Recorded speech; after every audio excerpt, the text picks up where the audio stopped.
বিশ্বের সবচেয়ে বয়স্ক ব্যক্তি হিসেবে গিনেস ওয়ার্ল্ড রেকর্ডসের তালিকাভুক্ত জাপানের তোমিকো ইতুকা মারা গেছেন। তার বয়স হয়েছিল 116 বছর। তিনি গত 29 ডিসেম্বর জাপানের হিয়োগো প্রিফেকচারের আশিয়া শহরের একটি নার্সিং হোমে মারা যান। দেশটির সরকারি টেলিভিশন এনএইচকে এবং আন্তর্জাতিক সংবাদ মাধ্যমগুলো তার মৃত্যুর খবর নিশ্চিত করেছে।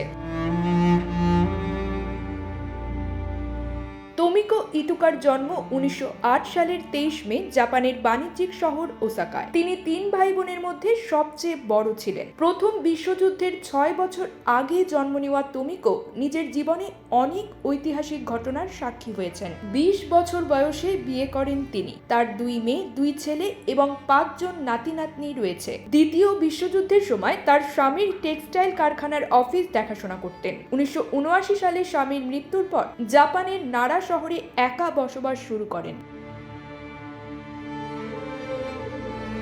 তোমিকো দীর্ঘ জীবনকে অত্যন্ত সক্রিয়ভাবে কাটিয়েছেন। তিনি ভালো ভলিবল খেলতেন এবং জাপানের বিখ্যাত মাউন্ট ওনটেক পাহাড়ে 2 বার আরোহণ করেছিলেন। 2024 সালের আগস্টে স্পেনের মারিয়া ব্রানিয়াস মোরেরা 117 বছর বয়সে মারা যাওয়ার পর তোমিকোকে বিশ্বের সবচেয়ে বয়স্ক ব্যক্তি হিসেবে গিনেস ওয়ার্ল্ড রেকর্ড স্বীকৃতি দেয়। গত সেপ্টেম্বরে জাপানের জাতীয় প্রবীণ দিবসে তাকে বিশ্বের সবচেয়ে বয়স্ক ব্যক্তি হিসেবে আনুষ্ঠানিক সার্টিফিকেট প্রদান করা হয়। আশিয়ার মেয়র রিওসুকে তাকাশিমা এক বিবৃতিতে বলেন, তোমিকো ইতুকা তার দীর্ঘ জীবনে আমাদের আশা ও সাহস জুগিয়েছেন। তার মৃত্যুতে আমরা গভীরভাবে শোকাহত।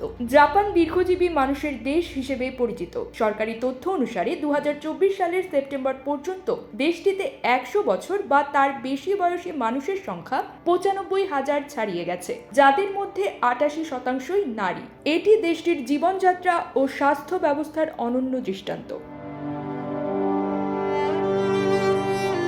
বিশ্বের সবচেয়ে বয়স্ক ব্যক্তি হিসেবে বর্তমানে ব্রাজিলিয়ান নান ইনা কানাবারো লুকাসকে ধরা হচ্ছে। তার বয়স 116 বছর, যিনি তোমিকো ইতুকার মৃত্যুর 16 দিন পর জন্মগ্রহণ করেছিলেন।